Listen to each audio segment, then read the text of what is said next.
আমি দীপ গ্রিল। আমি সুদখোর উচ্চ পদের দায়িত্ব সহকারে কাজ করেছি।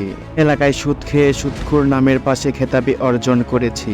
এক হাতে সাইন দিয়ে হতদরিদ্র টাকা মেরে আমি অনেক বিলাসিতা করেছি। ধর্মের নামে অনেক বড় বড় মিথ্যা কথা বলে অনেক টাকা মেরে খেয়েছি। মানুষের গালমন্দ হিসাবে ভালোবাসা গ্রহণ করেছি।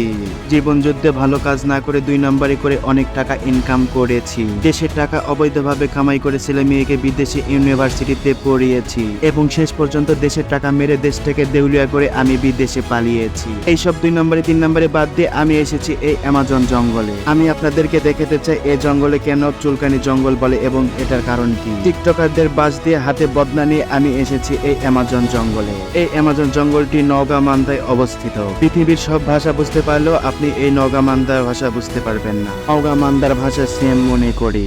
এই অ্যামাজন জঙ্গলে যেভাবে হোক আমাকে খাবারের সন্ধান করতে হবে। আমার খাবার হিসেবে হবে এই জঙ্গলের পশু পাখি এবং আমার ক্যামেরাম্যানের জন্য হবে আমার মুখ। আমার মধ্যে আবার খুব এনার্জি আছে, এটা আমি দেখেছি। এখানে আসার সময় আমি খাবার আনতে পারিনি। পাশের বাসায় মিলাচ্ছিল, পলিথিনে নিয়ে গিয়ে চাচিকে বললাম চাচি পলিথিনে দেন। চাচি আমাকে বলল ডেক্সিতে নেয় নাঙ্গের উৎপাত। প্রমাণ সহ্য করে চলে আসলাম এই বিচিহীন জঙ্গলে।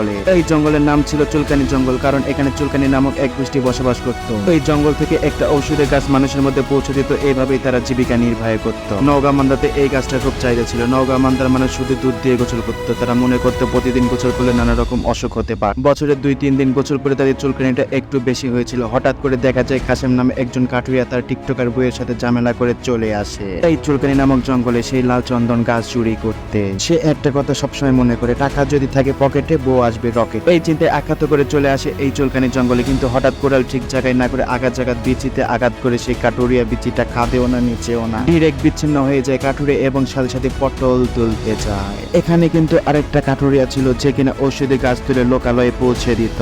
আমি কিন্তু কিছু একটা আওয়াজ শুনতে পাচ্ছি বন্ধুরা, আমাকে এখান থেকে খুব দ্রুত লোকালয়ে যেতে হবে। আমি চাই না কাসেম কাঠুরিয়ার হাতে আমার অকালে বিচিত।